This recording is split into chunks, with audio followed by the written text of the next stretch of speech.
साथ तुम्हारा प्रभु कितना है प्यारा। साथ तुम्हारा प्रभु कितना है प्यारा। मिल गई मंजिल, मिल गया किनारा, मिल गया किनारा। साथ तुम्हारा प्रभु कितना है प्यारा। साथ तुम्हारा प्रभु।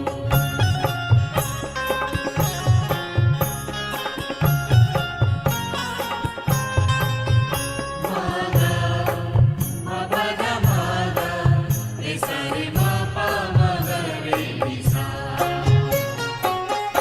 रोशनी ही रोशनी आती नजर है, अब ना भंवर का डर ना ही फिकर है, ना ही फिकर है। हाथ में तेरे जब हाथ है हमारा। साथ तुम्हारा प्रभु कितना है प्यारा। साथ तुम्हारा प्रभु।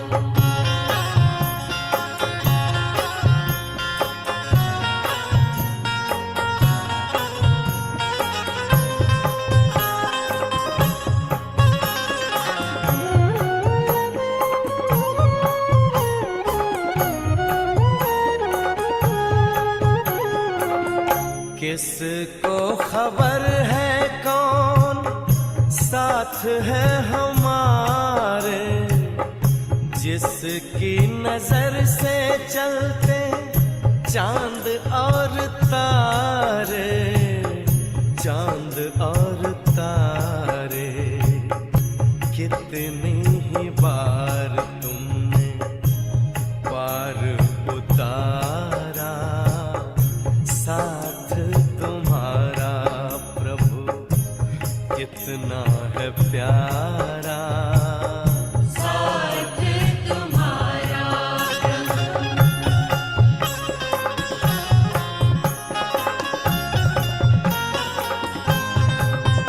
मागा मबगा मागा रे सारे मापा मगर रे निसा।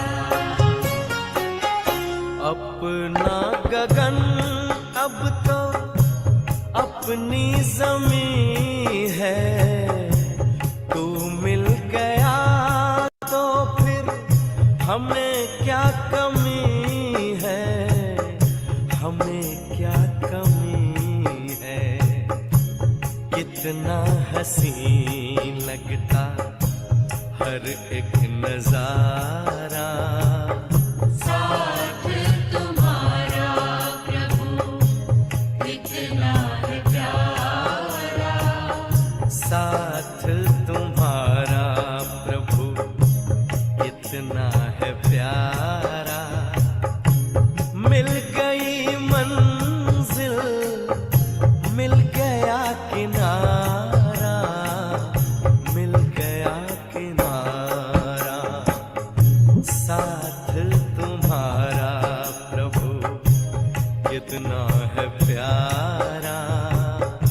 साथ तुम्हारा प्रभु कितना है प्यारा। साथ तुम्हारा प्रभु कितना है प्यारा। साथ तुम्हारा प्रभु।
अरे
शिव की याद रहेगी तब आँखों में समाया वो होगा। हम धन्य तभी बन पाएंगे जब ऐसा प्रिय जीवन होगा।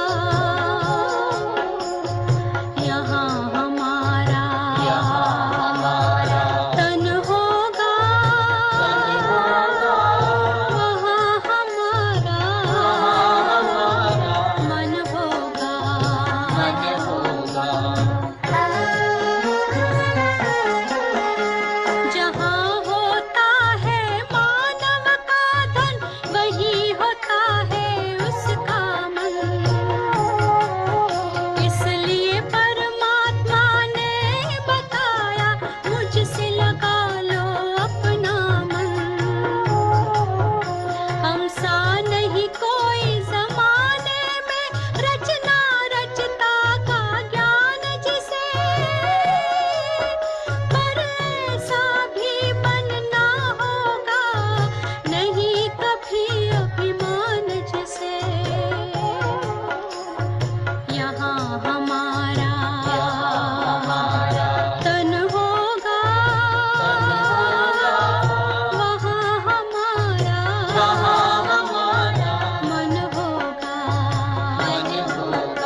ओम शांति दीदी। ओम शांति। आपका बहुत बहुत स्वागत है। ओम शांति दीदी। ओम शांति। ओम अच्छा, शांति दीदी। ओम शांति। ओम शांति दीदी। ओम शांति। ओम शांति। सुनाई दे रहा है सबको? हाँ जी। जी। सब ठीक है? जी दीदी। सबके सभी नवरात्रे और सब अच्छे तरह से खुशियों खुशियों से अपना यादगार मनाया। जी। बहुत अच्छी बात है। चलो आज की मुरली का विचार करते हैं।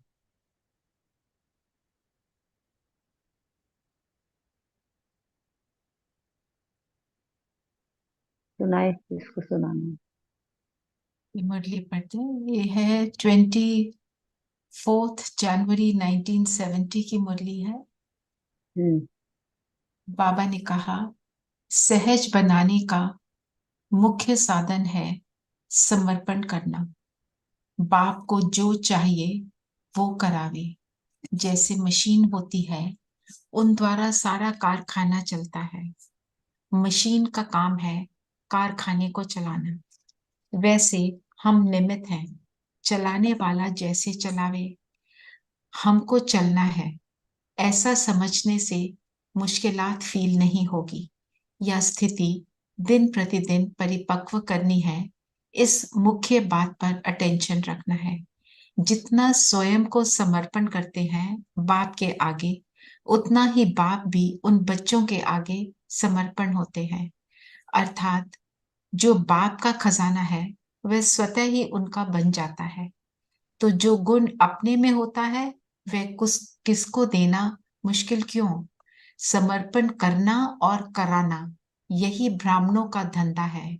जो है ही ब्राह्मणों का धंधा, तो ब्राह्मणों के सिवाय और कौन जानेंगे। जैसे बाप थोड़े में राजी नहीं होता, बच्चों को भी थोड़े में राजी नहीं होना है। ओम शांति।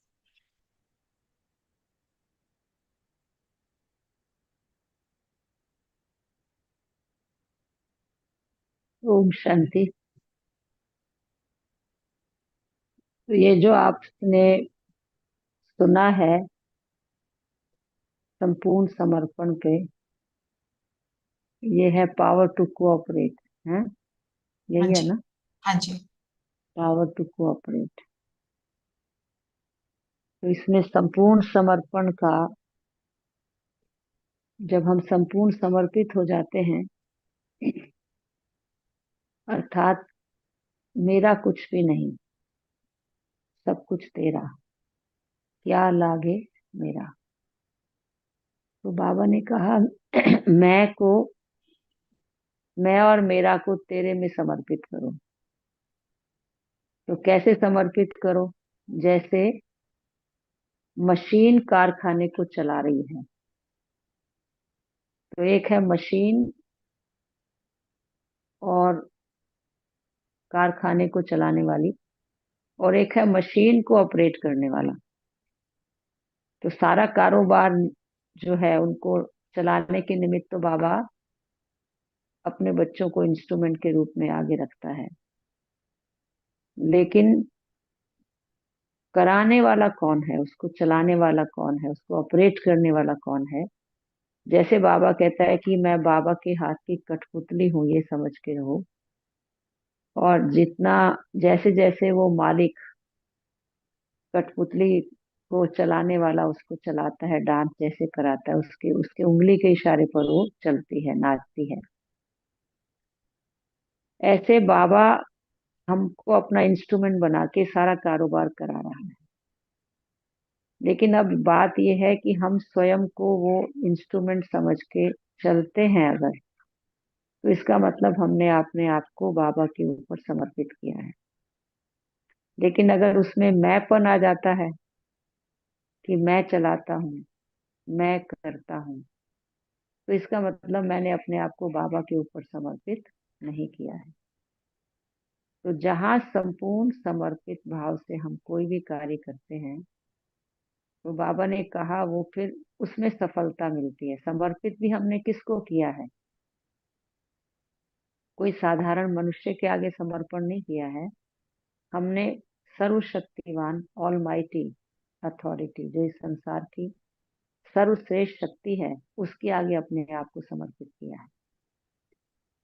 तो यहाँ समर्पित का मतलब है जब हम किसी को पूर्ण सहयोग देना चाहते हैं तो हम उस अपने अस्तित्व को मिटा देते हैं। हम कहते हैं कि हमारा सब कुछ आपका है, मैं भी आपका हूँ, अब आप जैसा मुझे यूज करें, यानी ये आपका अधिकार है, ये चीज अब मेरे अधिकार में नहीं है, ये हमने सब आपके अधिकार में दे दी है। तो समर्पण में सबसे पहला समर्पण क्या आता है? बाबा ने कहा एक तो ये कि कराने वाला करा रहा है, चलाने वाला चला रहा है। और वो किस तरीके से, जैसे बाबा ने कहा कि तन मन और धन का समर्पण। धीरे धीरे और भी हम समर्पण देखेंगे, लेकिन पहले हम यहाँ से लेते हैं तन का समर्पण, मन का समर्पण, धन का समर्पण। और बाबा ने कहा तन का समर्पण क्या है? क्योंकि हम सब तन मन धन भक्ति में कहते आए, तन मन धन सब है तेरा, क्या लागे मेरा, तेरा तुझको अर्पण क्या लागे मेरा। लेकिन प्रैक्टिकली हमने उसको दिया कुछ भी नहीं था। अब बाबा कहते हैं अब इस समय तुम जो गाते थे वो अभ्यास में ला रहे हो। और तुमने अगर प्रैक्टिकली ब्रह्मा बाप को फॉलो किया है, तो जैसे ब्रह्मा बाप ने पूरी तरह से तन को बाबा के आगे समर्पित कर दिया। और बाबा हमेशा ये कहता था कि ये शिव का रथ है। स्नान करते समय भी याद रहता था मैं शिव के रथ पे लोटी चढ़ा रहा। तो बाबा कहता था ये शिव का रथ है, और शिव बाबा कहता था ये ब्रह्मा बाबा का रथ है। मैं इसका रथ लोन पर लेकर तुम बच्चों से मिलने आता हूँ। बच्चे मुझे देखने के लिए आंखें चाहिए, बोलने के लिए मुख चाहिए, जरूर मैं इसके रथ का आधार लूंगा ना, मेरी तो अपनी गाड़ी नहीं है। तो दोनों ही इतने निमित्त और निर्माण चित्त कि बाबा कहता है ये रथ बाबा का है, और शिव बाबा कहता है ये रथ मेरा नहीं है, मैंने लोन पर लिया है। तो कहने का भाव यह है कि जब हमने बाबा के आगे समर्पित कर दिया, तो फिर इस रथ की चिंता जो है वो हमको नहीं रहेगी। निमित्त हम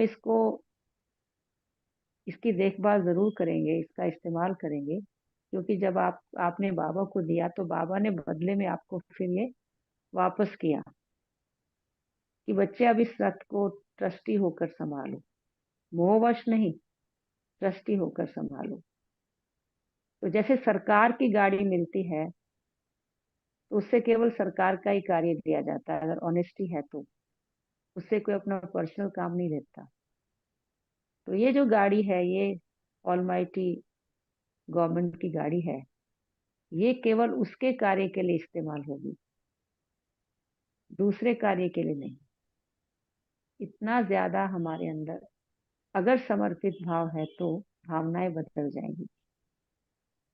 फिर जहां भी ये रथ जाएगा केवल बाबा की सेवा के लिए, कोई अपने स्वार्थ के लिए नहीं, बाबा की सेवा के लिए, अपने मनोरंजन के लिए नहीं।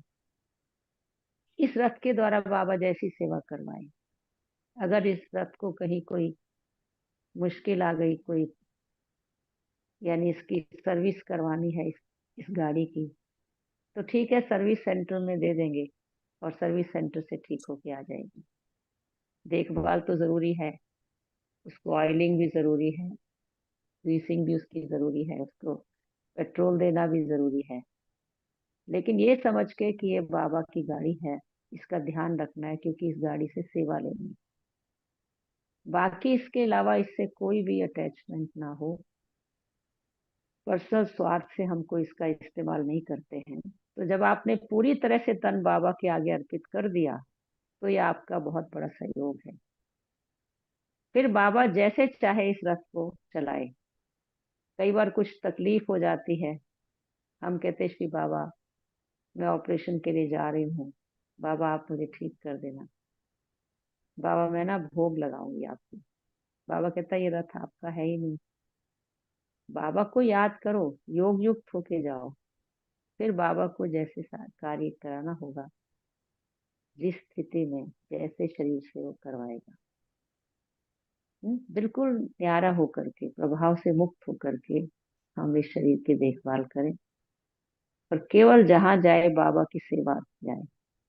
ये है तन का समर्पण। जब आपने तन, ये गाड़ी कैसे कहते हैं ना कि कई बार हमारे प्रोग्राम होते हैं तो वहां पर ओआरसी में कहते हैं भाई आप लोग बाहर से लोग आने वाले हैं, ट्रांसपोर्ट का अरेंजमेंट भी चाहिए। इन्हीं के पास अगर गाड़ियां हैं तो अपनी ऑफर करें और चालक भी हमें दें, ताकि हम अपने कार्य को सही ढंग से चला सकें। तो आप कहते हैं ये हमारा सहयोग है, 4 गाड़ियां हम आपके आगे रखते हैं, आप इसको यूज करें। अब आपने अपनी गाड़ी का सहयोग दिया, बाबा को आपने ऑफर किया, बाबा इस गाड़ी का आप इस्तेमाल करें। तो ऐसा सेवा में एवर रेडी रहना, ये बहुत बड़ी बात है, कम बात नहीं है। और ये सहयोग भी है। दूसरा बाबा कहता है मन का समर्पण क्या है। मन का समर्पण का मतलब है कि मन के प्रति भी मेरापन ना हो। मेरा मन ये सोचता है, मैं ऐसा सोचती हूँ, मेरा तो विचार ये है। बाबा कहता है जो बाप का सोच सो आपका सोच। आप अपने एक एक संकल्प को भगवान के आगे समर्पित करते जाएं। और जब भी भगवान को भोग लगाया जाता है, किसी चीज का समर्पण किया जाता है, तो ये देखते हैं कि ये उसके योग्य है। ऐसा तो नहीं मैं उसके आगे रख रही हूँ और ये चीज योग्य हो ही ना। तो आपको ख्याल आएगा कि कोई भी तरह का व्यर्थ संकल्प मेरे मन में ना आए जो बाप को पसंद नहीं है। कोई अपवित्र संकल्प ना आए मन में। पूर्ण रीति से जो बाबा कहता है संपूर्ण निर्विकारी स्थिति हो मन की, और बिल्कुल सुमन हो, श्रेष्ठ संकल्प हो, पॉजिटिव थॉट्स हो। और बाबा जैसा सोचता है, जो बाप का मन सो मेरा मन। तो मैंने मन को मन मना भाव, मन को मेरे में लगाओ, ये मन के प्रति बाबा की श्रीमत है। तो मैं अगर बाबा में मन को लगाती हूँ और बाबा के सिवाय इस मन में दूसरा कोई संकल्प नहीं आता है, मेरा तो एक बाप दूसरा ना कोई, ये बहुत बड़ा समर्पण है मन का। और बाबा ने कहा बच्चे अगर आप योग से वातावरण को शक्तिशाली बनाते हो, बच्चे ये आपका यज्ञ में बहुत बड़ा सहयोग है। इससे बड़ा सहयोग और कोई हो नहीं सकता है, क्योंकि आपने वातावरण को चार्ज किया है, शक्तिशाली बनाया है। और सारा बाबा ने आज भी मुरली में कहा कि तुम योग बल से विश्व के मालिक बन सकते हो, बाहुबल से कोई विश्व का मालिक बने, ये लॉ नहीं कहता, लॉ नहीं है। कितनी भी कोशिश कर लें वो आज मालिक नहीं बन सकते, परंतु आप योग बल वाले विश्व के मालिक बन सकते हैं।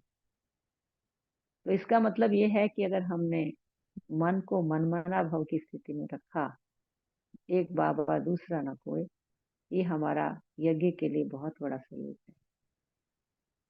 कोई व्यर्थ संकल्प ना हो, कोई विकल्प ना हो, जो बाप का संकल्प तो मेरा संकल्प।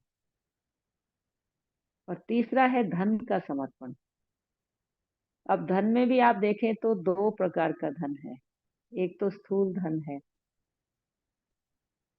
और बाबा ने आज ये कहा कि बच्चे दोनों जमा करने की बैंक संगम पे है। स्थूल धन को भी जमा करने का बैंक यहाँ है, वहां तो बैंक की आवश्यकता ही नहीं है।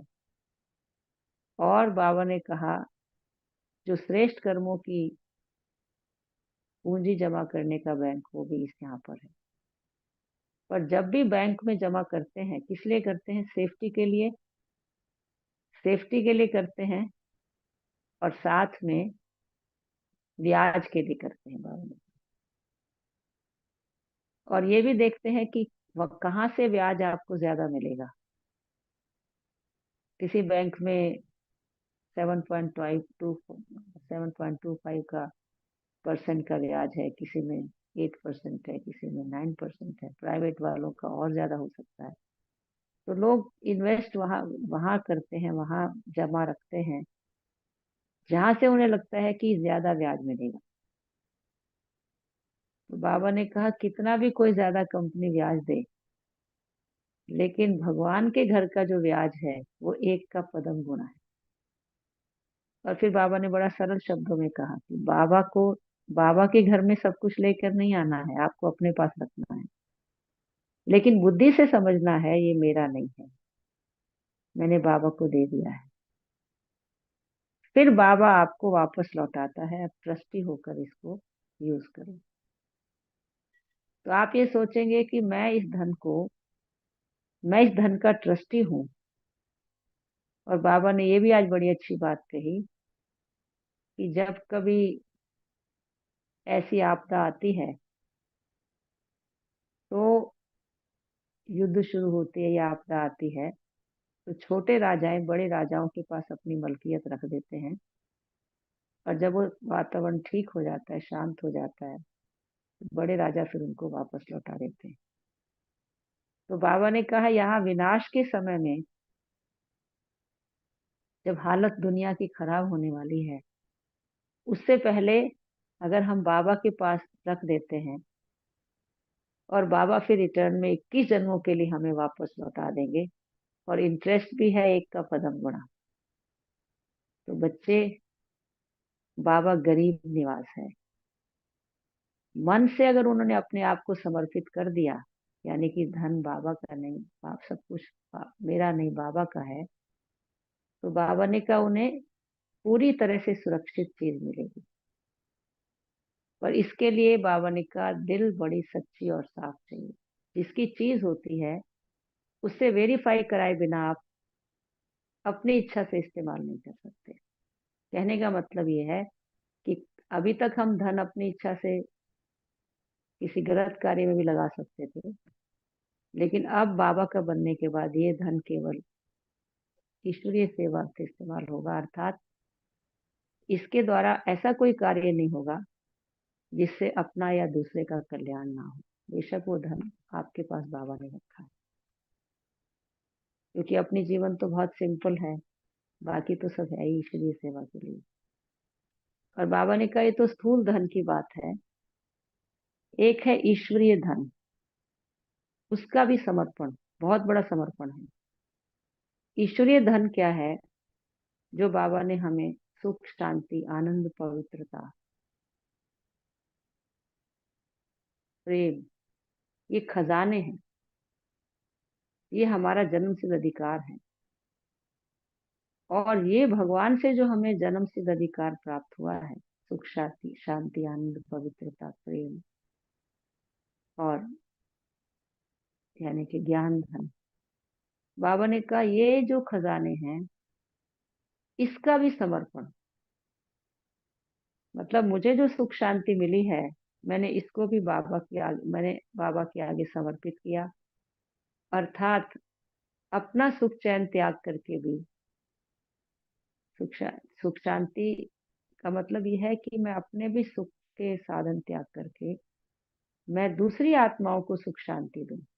आप देखेंगे कई बार क्या होता है, जैसे ब्रह्मा बाबा थे, वो बच्चों के सुखों में सुखी थे। बच्चे खुश होते थे, बाबा खुश होते थे। बच्चे शांत है, शांति का अनुभव करें, बाबा भी। बाबा का मतलब ये होता कि जैसे आप ये नहीं अपने आप में तो सोचो मैं बहुत खुश हूँ, लेकिन दूसरी आत्माओं को मेरे से खुशी मिली है ये भी देखना है। मैं तो अपने आप में बड़ी शांत हूँ, लेकिन दूसरे ही मुझे देख के शांति का अनुभव करते हैं, उनको मेरे को देख के फील आती है कि भाई ये कितनी पवित्र आत्मा है, कितनी निर्मल है, कितनी शीतल है, कितनी इसमें सौम्यता है। वो अगर इसको फील करके अपने आप को इन खजानों से भरपूर करते हैं, बाबा ने कहा ये भी समझ लो आपने ईश्वरीय खजाने को भी यानी सेवा में लगाया। क्योंकि जो बाप की चीज है उसको सेवा में समर्पित करना है। इसका भी समर्पण चाहिए। और तीसरा है जिसको बाबा ने कहा तन मन धन, फिर वचन, मन वचन कर्म। मन तो आ गया, वचन और कर्म क्या है? बाबा ने कहा मन से तो आप माम एकम याद करो, ये स्लोगन पक्का किया आपने। ये तीन बातें अगर आप कर लेंगे तो आपके लिए समर्पण आसान हो जाएगा। और वचन जो है आपके शब्द, ज्ञान धन का दान करें। इस शब्द से मुख शंख बन जाए, इससे केवल ज्ञान ध्वनि निकले, दूसरी बात बिल्कुल नहीं। और जो कर्म है उसमें याद रहे, जैसा कर्म मैं करूंगा मुझे देखकर सब करेंगे। क्योंकि आज बाबा ने बड़ी अच्छी मुरली चलाई। बच्चे आप सभी मास्टर शिक्षक हैं। जैसे चलती फिरती लाइब्रेरी होती है ना, तो लाइब्रेरी से हर एक व्यक्ति चलते फिरते लिटरेचर लेकर के पढ़ता है। ऐसे आप चलते फिरते, आप बाबा ने कहा ऐसे शिक्षक हैं, आपको देख करके आत्माओं को यहाँ आने की प्रेरणा मिलेगी। और आप कभी अपने को अकेला नहीं सोचो, आप हमेशा स्टूडेंट्स के बीच में हैं। हर कर्म करते, खाते पीते, उठते बैठते, सोते जागते, जब आप ये ध्यान रखेंगे कि आपको फॉलो करने वाले बहुत सारे लोग हैं, आप अकेले नहीं हैं, तो आपका अपने एक एक कर्म पर ध्यान रहेगा। आपके कर्म साधारण या लौकिक नहीं होंगे, असाधारण और अलौकिक होंगे। तो ये समर्पण है। देखना है कि हमें कर्म से ही ध्यान रहता है कि तीन बातें हमको याद रखनी है समर्पण भाव के लिए। मन से, मन में मामेकम याद करें, बाबा की याद में रहें। वचन केवल ज्ञान, ज्ञान रत्नों का दान करें। और कर्म से रहे कि जैसा कर्म मैं करूंगा मुझे देखकर सब करेंगे। तो ये समर्पण होना सहज हो जाए। और एक समर्पण है मैंपन की जो बुद्धि है, यानी बुद्धि का अभिमान, इसका समर्पण। आप देखेंगे जो कहते हैं विनाश काले विपरीत बुद्धि विनशंति, विनाश काले प्रीत बुद्धि विजयंती। जिनकी बुद्धि भगवान के साथ प्रीत बुद्धि होती है, वो बुद्धिवानों की बुद्धि है। He is all wise, all knowledgeful. उस बुद्धिवानों की बुद्धि के आगे अपनी बुद्धि को समर्पण करना, यही समझदारी है। चाहे हम कितना अपने आप को सियाना समझो, समझ लें, लेकिन उसकी बुद्धि के आगे हमारी बुद्धि कुछ काम नहीं कर सकती। उसकी बुद्धि जो है वो क्या है? भगवान ने जो बुद्धि दी है वो है डिवाइन इंटेलेक्ट, दिव्य बुद्धि। इसलिए उसको कहते हैं दिव्य चक्षु विधाता।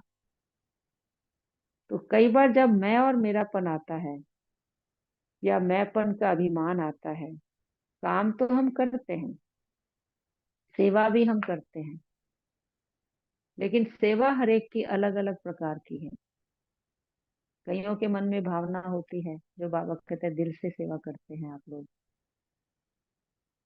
तो कईयों में होता है कि चलो सेवा से भाग्य बनता है, हमारा परम भाग्य है कि हमने, भगवान ने हमें सेवा के लिए मौका दिया। उनमें अभिमान नहीं है किसी तरह का।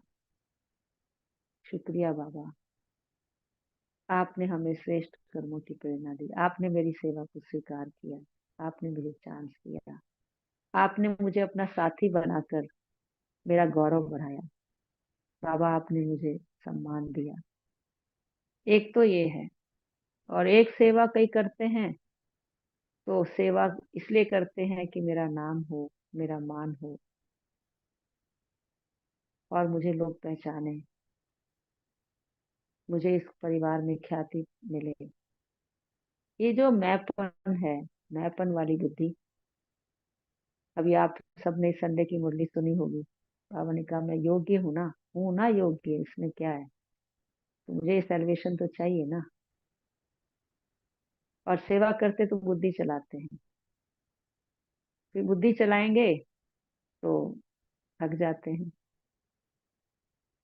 थक होके नहीं कर पाते, क्योंकि उसमें कंपैरिजन आ जाता है, इसने नहीं की, मैंने इससे ज्यादा अच्छी की।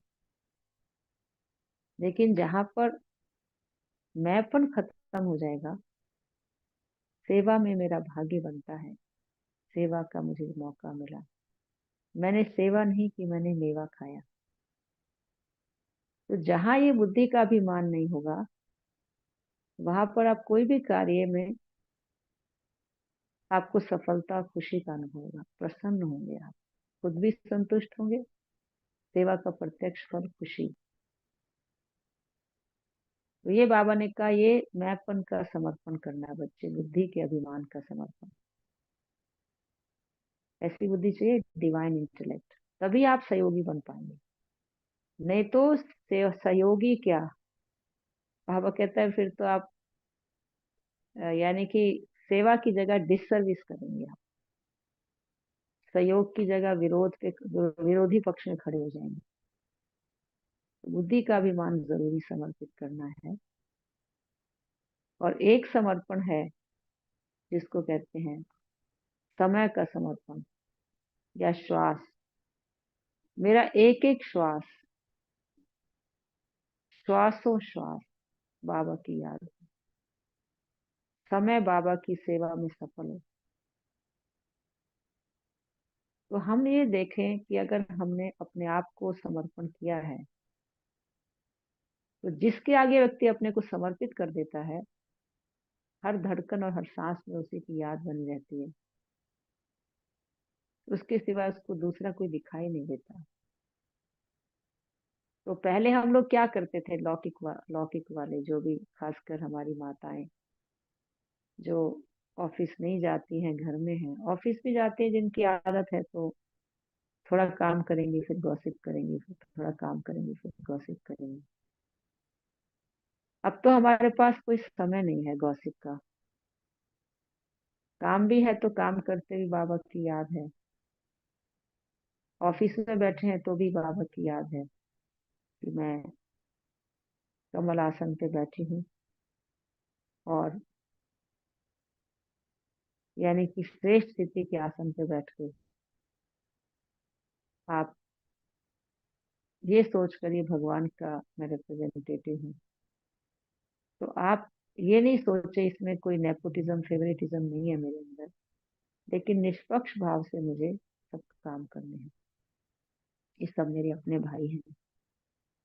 तो उस समय भी आप सेवा भाव से काम कर रहे हैं, आपने जरा भी, वो समय भी आपका सफल हो रहा है, निष्फल नहीं जा रहा।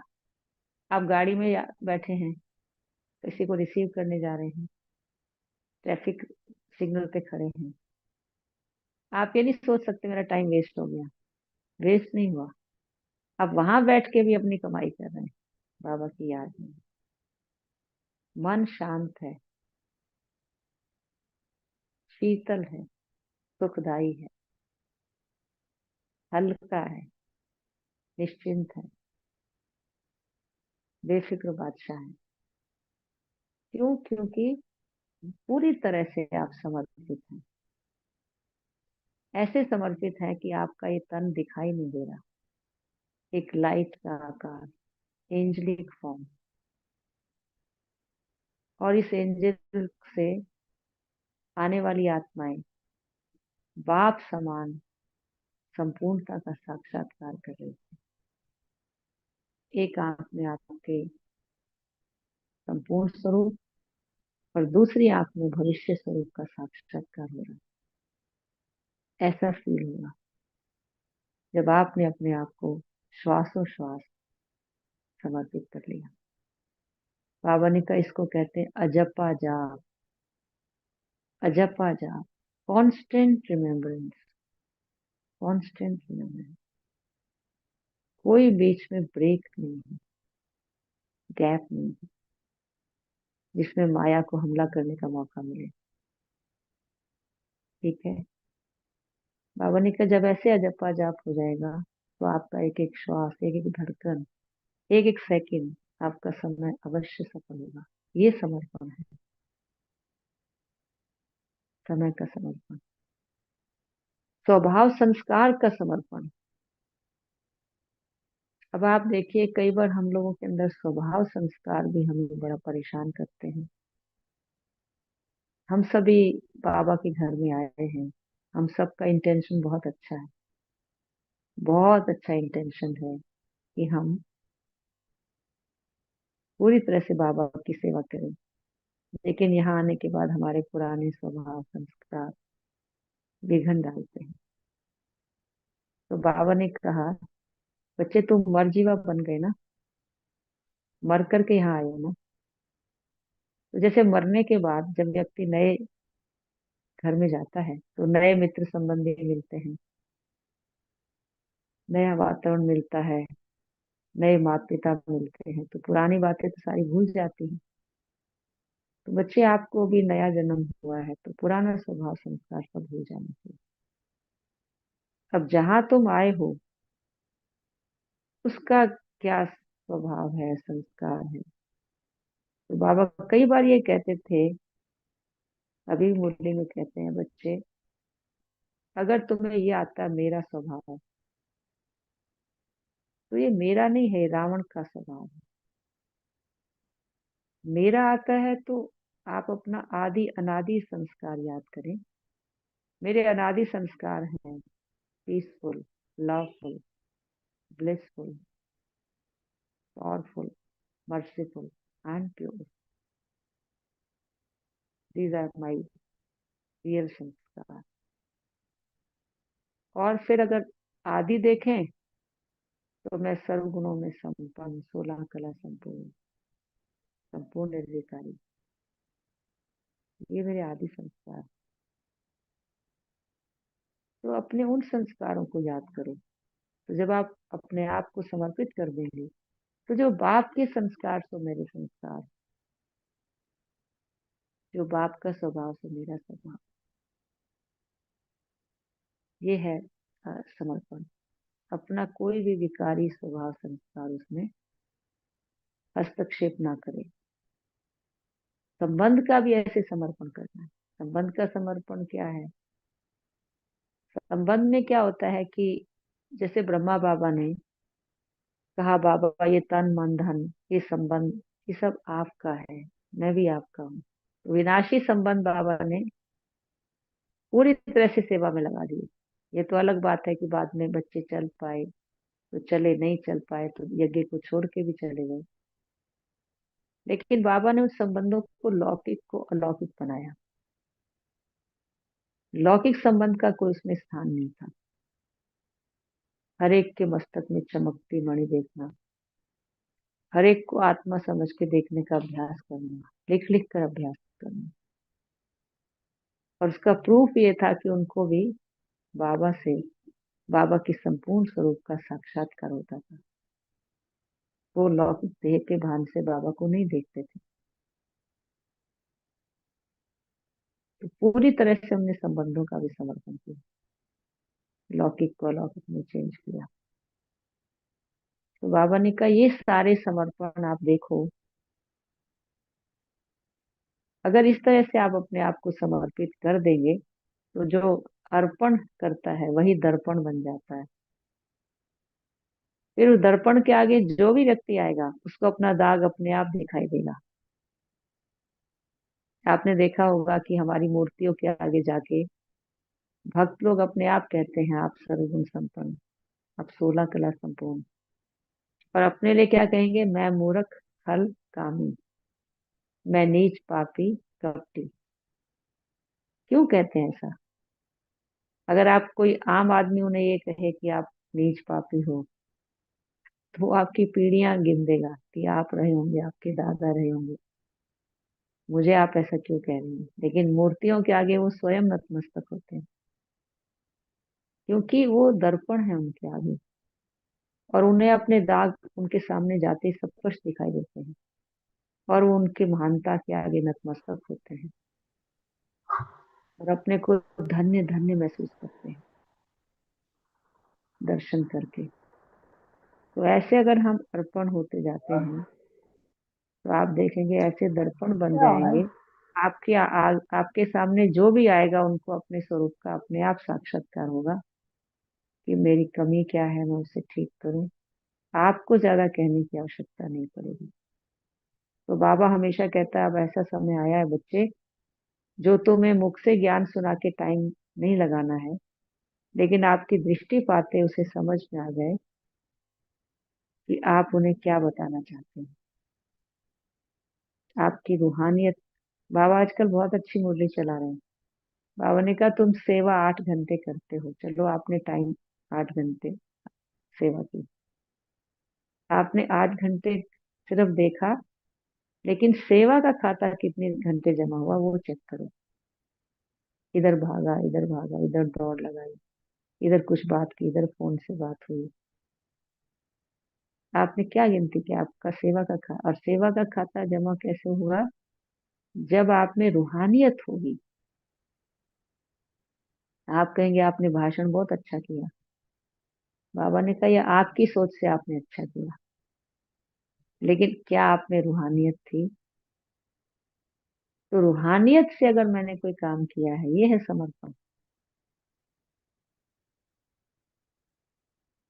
रूहानियत का मतलब मेरी रूह की नीयत क्या है, इंटेंशन क्या है मेरा, इस बात से बाबा का साक्षात्कार हो या मेरा नाम प्रत्यक्ष हो। जब बाबा का नाम, बाबा प्रत्यक्ष हो, तो फिर यथार्थ सफलता उसी में है। तो आप देखेंगे आस्ते जैसे जैसे हम समर्पित होते जाएंगे, हम में सहनशीलता बढ़ेगी, हम में शक्ति बढ़ेगी, हम में नम्रता आएगी, हम में निर्माणता आएगी, और ये दिव्य गुण ऑटोमेटिक सेवा में सहयोग देंगे। अपने आप सहयोग बाबा की सेवाओं में मिलता रहेगा। इसलिए बहुत बड़ा सहयोग है अपने आप को, अपना सब कुछ समर्पण करके अपने आप को मिटा देना और बाबा में के प्यार में समा जाना, जिसको भक्ति ने कहा आत्मा परमात्मा में लीन हो गई। आत्मा परमात्मा में लीन नहीं होती, उसके लव में लीन हो गई, उसके प्यार में खो गई, अर्थात उसके और हमारे बीच में जो गैप है वो खत्म हो जाए और हमारे स्वरूप में बाबा दिखाई दे। ये कितना बड़ा सहयोग है सेवा का। शांति। ओम शांति दीदी। बहुत सुंदर, बहुत सुंदर।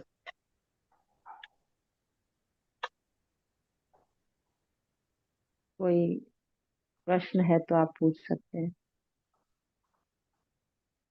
समाप्त। कोई प्रश्न है ही नहीं अब कहाँ बचा? बहुत अच्छे से कुछ क्लियर। नहीं। आपने आपने सारा बहुत क्लियर समर्पण किया। करा दिया। प्रश्न भी समर्पित होगा। सच प्रश्न में भी बहुत प्रश्न बढ़िया भी दीदी, समर्पित। बहुत बढ़िया। दीदी एक बात, अब हमने इसको प्रैक्टिस करना है पूरी वीक, तो हम्म हमें कौन सा संकल्प लेकर प्रैक्टिस करना चाहिए, कैसे, थोड़ा सा वो भी एक बता। तो आप एक तो ये कोशिश करके सबसे पहले ये अभ्यास करो कि जैसे मैं तो ऐसा समझूंगी कि सबसे पहले हम हर घंटे योग का चार्ट रखें और अपनी याद को चेक करें। जो बाबा कहता है कम से कम 8 घंटे बाबा की याद रहे, श्वास और श्वास बाबा की याद रहे। तो अगर हम याद के चार्ट को मेंटेन करेंगे, जैसे आपने एक गीत चलता है ना, शांति की शक्ति से शांति जग में लानी है, हर घंटे बाद चलता है। तो हर घंटे बाद हम अपने आप को देखें कि इस घंटे मेरी याद कितनी हुई, 7 से 8 में, फिर 8 से 9 में कितनी रही, फिर 9 से 10 में कितनी रही, फिर 10 से 11 में कितनी रही, फिर 11 से 12 में कितनी रही। तो अगर आपको लगा कि पहले घंटे में 10 मिनट याद थी, फिर आप और अटेंशन दें, फिर 15 मिनट याद रही, फिर और अटेंशन दें, फिर 20-25 मिनट याद रही। ऐसे करके आप एम रखो कि मुझे 8 घंटे तक याद का चार्ट मेंटेन करना है। जो अच्छे अच्छे महारथियों ने ध्यान दिया, उसमें क्या है कि आप कोई भी काम कर रहे हैं, चाहे आप ऑफिस जा रहे हैं, चाहे आप घर में हैं, चाहे आप बातचीत कर रहे हैं, चाहे आप भोजन बना रहे हैं, चाहे आप भोजन खा रहे हैं, हर कर्म करते बाबा की याद है। और याद का मुझे चार्ट सिर्फ इतना लिखना है कि भाई मैं 10 मिनट्स बाबा को याद कर पाई, अप्रॉक्स 12 मिनट्स बाबा को याद कर पाई। तो आपका स्वरूप आपके सामने आएगा कि जैसे कई बार हम सोचते हैं हम तो सारा दिन बाबा को याद करते हैं, बाबा के सिवाय हमारा है ही कौन। फिर सचमुच में समझ में आएगा कि हम कितना बाबा को याद करते हैं। दूसरी बात ये है कि अगर बाबा ने कहा जहाँ बाप है वहां पाप नहीं, जहाँ पाप है वहां बाप नहीं। अगर बाबा की याद होगी तो कोई विकर्म हमसे होगा ही नहीं। अगर बाबा की याद होगी तो कोई हमें स्वभाव संस्कार भी परेशान नहीं करेगा। अगर बाबा की याद होगी तो कोई देह संबंधी भी याद नहीं आएगा। तो बेसिक है हम याद का हर घंटे चार्ट मेंटेन करें। आसान है कि मुश्किल है? एक ही बात पे फोकस करें। आसान है। ठीक है, तो ये आपको अभ्यास करें इस सप्ताह। फिर अपना अपना चार्ट बताएं कि जब मैंने शुरू किया था तो मेरी इतना याद थी, पूरा दिन में रात्रि तक, सवेरे 8 से रात के 8 से क्यों तो 4 बजे से शुरू हो जाए। 4 से 8 तो हमारा वैसे ही बाबा की याद में जाता है। ठीक है। ओम शांति दीदी। आम, बाबा की याद तो सहज है, लेकिन जब भी भूल जाते हैं वो पीरियड कैसे याद आएगा कि मैं इतना समय भूल गया, इतना समय याद किया, वो थोड़ा नहीं, मुश्किल जैसे होता है। ऐसा होता है ना, जैसे अटेंशन अगर रहेगा तो फिर जो अभी भूल जाते हो फिर भूलेगा नहीं। प्रैक्टिस से परफेक्शन आएगी ना। अभी तक तो हम हाँ वो ठीक कैजुअल है। ले रहे हैं। हाँ। अभी तो हम कैजुअल ले रहे हैं, भाई याद रहा नहीं रहा कोई ध्यान नहीं देते हम। लेकिन जब हम्म। इसी बात का हम अभ्यास करेंगे पर्टिकुलरली कि अब मैंने 1 घंटे में बाबा की फिर याद में अपना चेकिंग होना है। रहना हाँ है, हाँ तो हाँ। फिर चेकिंग भी होगा और फिर पता भी पड़ेगा कि मैं कहाँ बाबा की याद में रहती हूँ, कितना रहती हूँ। मतलब एक, हाँ मतलब एक पहरेदार रख देना है, इस टाइप हाँ, का होगा। अटेंशन अटेंशन रूपी पहरेदार रखो। जी जी जी दीदी। जी। ओम शांति। दीदी आज योग करा दो थोड़ा, इसके इसी को लेकर हमारा ऑलरेडी योग स्थिति बन रही है आपको सुन सुन के।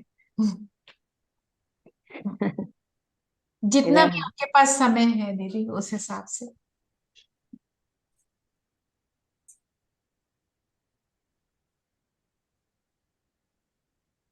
ओम शांति।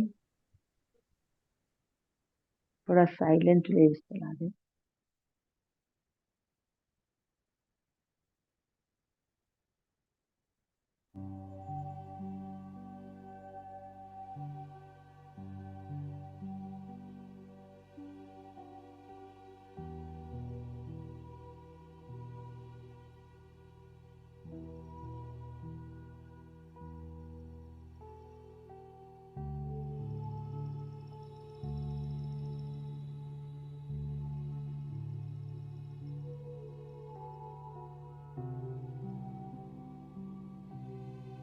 अपने को मस्तक में चमकती हुई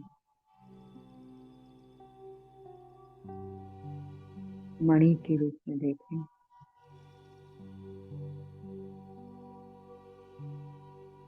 मैं आत्मा विकृति के मध्य चमकती हुई मणि हूँ।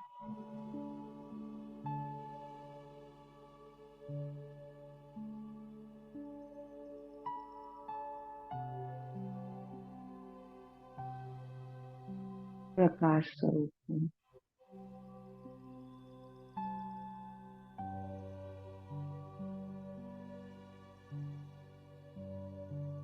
इसका प्रकाश संपूर्ण शरीर में अनुभव करें।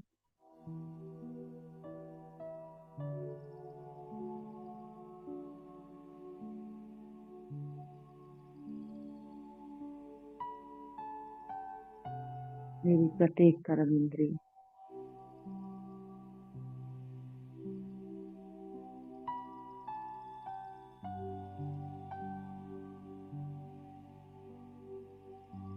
शांत और शीतल हो रही है।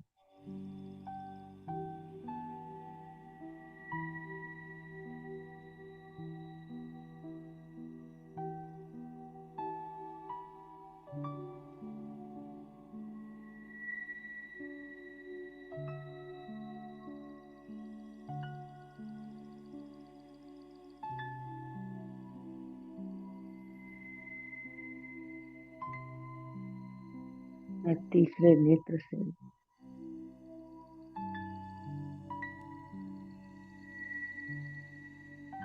अपने आसपास की आत्माओं को देख रही हूँ। सभी के मस्तक में चमकती हुई मणि को देख रही हूँ।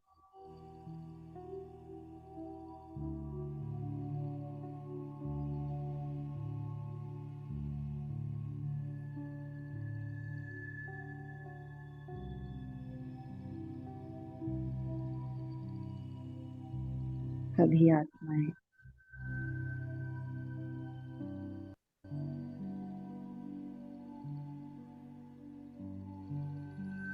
पवित्रता के प्रकाश से चमक रही हैं।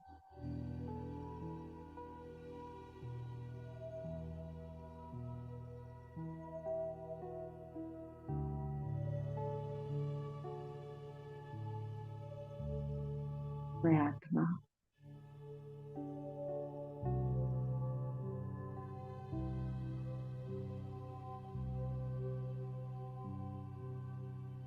अपने इस प्रकाश में स्थिति में स्थित होकर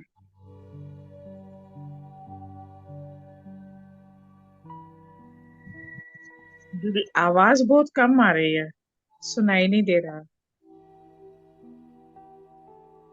नहीं आ रही है, आप तो हेडफोन लगाइएगा प्लीज। मैं आत्मा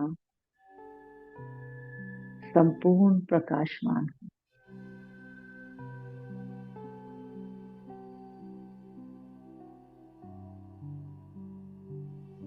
सर्वशक्तिवान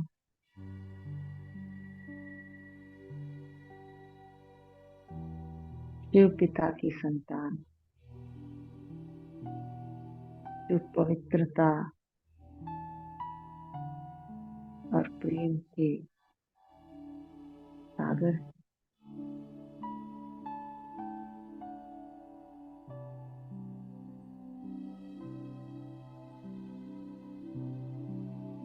परम धाम जो स्वयं प्रकाशित धाम है, उस धाम के निवासी हैं। मैं आत्मा भी अपने पिता के सानिध्य में विराजमान।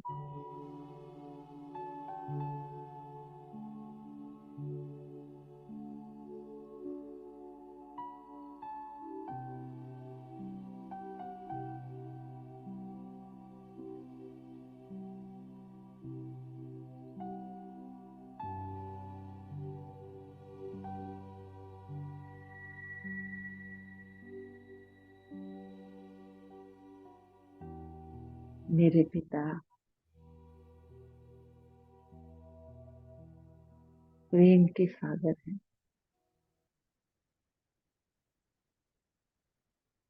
पवित्रता के भंडार हैं।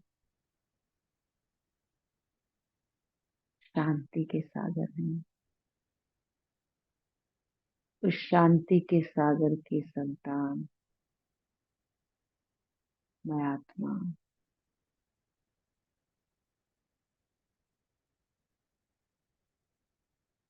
असीम शांति का अनुभव करें।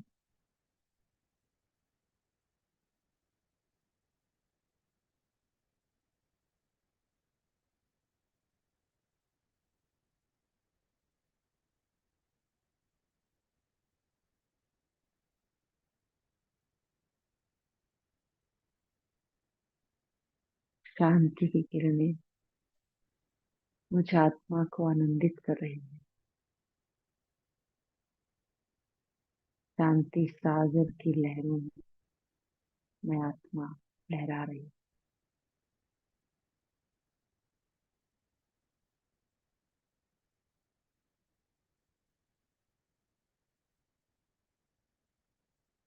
चले जाएं शांति सागर की गहराई में।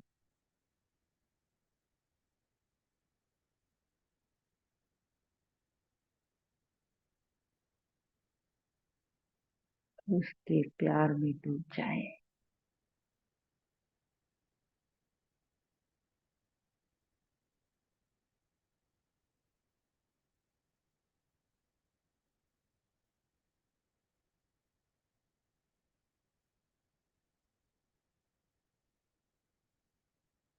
कितना सुंदर अनुभव है,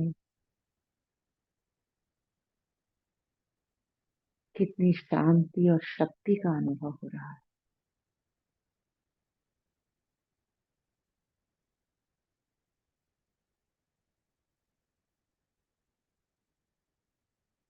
इस शक्ति को स्वयं में समाये हुए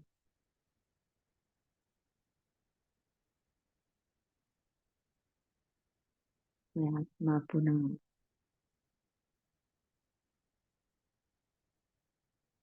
इस साकार सृष्टि की ओर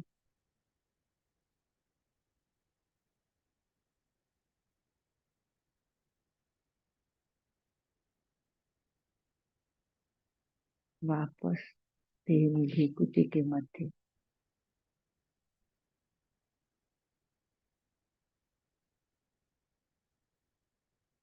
शांति का फरिश्ता बनकर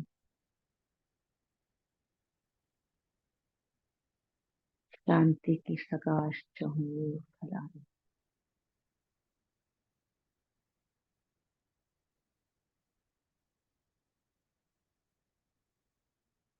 मैं आत्मा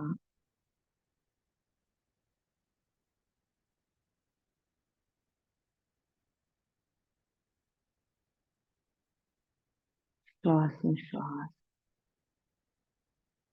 बाबा की याद में हूँ। मेरा हर श्वास, हर सेकंड, हर धड़कन मैं और मेरा बाबा, दूसरा न कोई।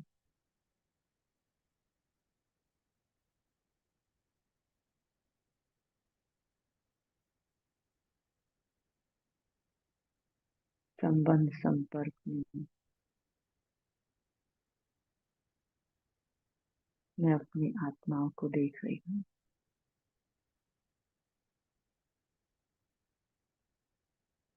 परंतु देखते हुए, सब कुछ सुनते हुए,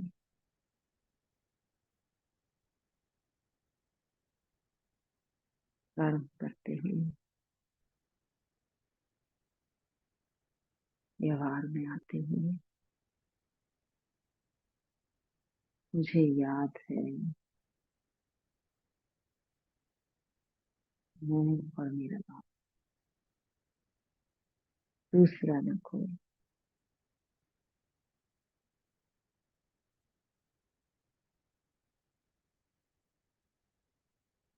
हर कर्म में मैं देख रही हूँ मुझे कितना शिव बाबा की याद है।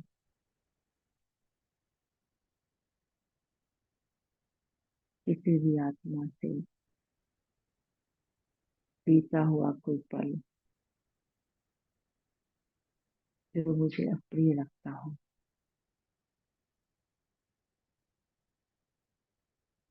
डिस्टर्ब तो नहीं करता, मेरी याद को खंडित तो नहीं करता।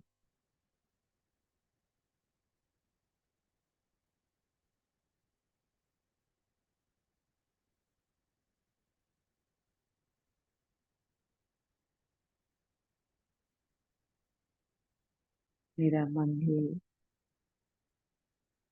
गवाही देता है कि सब मेरे भाई हैं, सब बाबा के बच्चे हैं, सब निर्दोष हैं।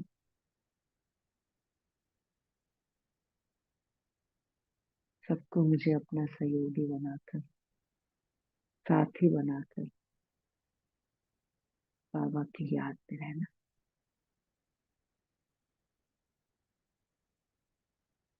और मैं संपूर्ण सक्षम हूँ निरंतर याद में रहने की। कोई भी विघ्न, परिस्थिति, प्रकृति की हलचल, माया का प्रकोप, किसी भी प्रकार का अन्य किसी का संस्कार या मेरे अपने पुराने स्वभाव और संस्कार मुझे याद में बाधा नहीं डाल सकते। मैं निरंतर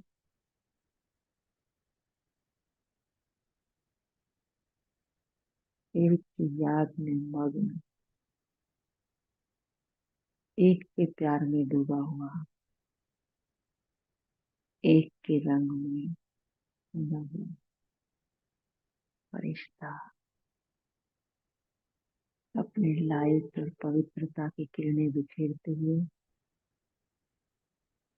अपने स्वरूप से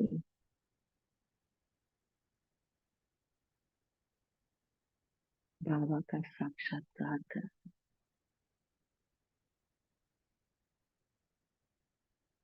शुक्रिया बाबा, आपका शुक्रिया।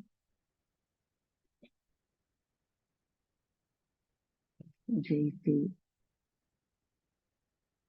अभ्यास में निरंतर रहना है। ओम शांति शांति।